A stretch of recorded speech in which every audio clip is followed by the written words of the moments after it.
ওই হারুনকে একদিন আমাকে যেরকম উলঙ্গ করছে, আল্লাহর কাছে এইভাবে হাত তুলে, আমি আর এইভাবে দোয়া করি না, এইভাবে হাত তুলে আল্লাহ আল্লাহ চিল্লায় তেজগাঁও থানায়, মানে বুক ফাইটটা চিৎকার করে, মনে হচ্ছে মরে যাবো আমি, চিৎকার করে এইভাবে কান্না করতেছে আল্লাহ আল্লাহ আল্লাহ।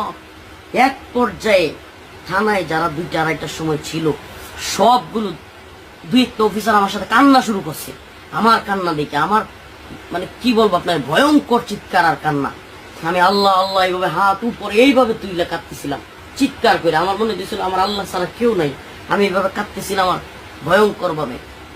তো সিহেরি পর্যন্ত আমি তাহাজ্জুদ পড়ছি আর কান্না করছি, সিহেরি পর্যন্ত তাহাজ্জুদ পড়ছি আর কান্না করছি, চিৎকার করে কান্না করছি, একের পর এক কাঁদতেছিলাম আর একটা দোয়া করতেছিলাম, আল্লাহ তুমি হারুনকে একদিন আমাকে যেরকম উলঙ্গ করছে, আল্লাহ আল্লাহ, আমি একটু বাড়ায় বলতেছি আল্লাহ তুমি এমন করে